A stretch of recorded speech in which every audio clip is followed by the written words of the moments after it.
ദുബായിൽ ഒറ്റത്തവണ ഉപയോഗിക്കുന്ന പ്ലാസ്റ്റിക് ബാഗുകൾക്കുള്ള സമ്പൂർണ്ണ നിരോധനം അടുത്ത മാസം 1-ന് നിലവിൽ വരും. നിരോധനത്തിൽ ഇളവുണ്ടാകില്ല എന്നും പിഴ ചുമത്തി തുടങ്ങുമെന്നും ദുബായ് മുനിസിപ്പാലിറ്റി ആവർത്തിച്ചു പറയുന്നുണ്ട്. അടുത്ത വർഷം ജനുവരി 1 മുതൽ കൂടുതൽ മേഖലകളിലേക്ക് ഈ നിരോധനം വ്യാപിപ്പിക്കുകയും ചെയ്യും. ഷോപ്പിംഗ് മാളുകളിലും വ്യാപാര സ്ഥാപനങ്ങളിലും നൽകുന്ന പ്ലാസ്റ്റിക് ബാഗുകൾക്ക് കഴിഞ്ഞ ജനുവരി 1 മുതൽ നിരോധനം ഏർപ്പെടുത്തുമെന്നാണ് ദുബായ് ആദ്യം പ്രഖ്യാപിച്ചിരുന്നത്. എന്നാൽ പിന്നീട് ജൂൺ 1 വരെ ഇളവ് നൽകി. ഇതോടെ ഹോട്ടലുകൾ, റെസ്റ്റോറന്റുകൾ, വ്യാപാര സ്ഥാപനങ്ങൾ, വൻകിട ഷോപ്പിംഗ് മാളുകൾ എന്നിവയെല്ലാം പ്ലാസ്റ്റിക് ക്യാരി ബാഗുകൾ ഉപയോഗിച്ചു തുടങ്ങി.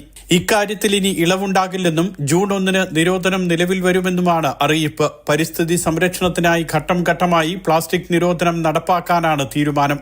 പ്ലാസ്റ്റിക് ക്യാരി ബാഗുകളുടെ സമ്പൂർണ്ണ നിരോധനത്തിന് ശേഷം രണ്ടാംഘട്ട പ്ലാസ്റ്റിക് നിരോധനം അടുത്ത ജനുവരിയിൽ തുടങ്ങും. ഈ ഘട്ടത്തിൽ പ്ലാസ്റ്റിക് കപ്പുകൾ, ടേബിൾ കവറുകൾ, സ്ട്രോ, ഭക്ഷണ സാധനങ്ങൾ നൽകുന്ന കണ്ടെയ്നറുകൾ എന്നിവയെല്ലാം നിരോധിക്കും. 2026 ജനുവരി മുതൽ പ്ലാസ്റ്റിക് പ്ലേറ്റുകൾ, വലിയ പ്ലാസ്റ്റിക് കണ്ടെയ്നറുകൾ തുടങ്ങിയവ നിരോധിക്കാനാണ് തീരുമാനം. നിയമലംഘനത്തിന് ആദ്യം 200 ദിർഹവും തെറ്റാവർത്തിച്ചാൽ ഇരട്ടി തുകയും പിഴ ഈടാക്കും.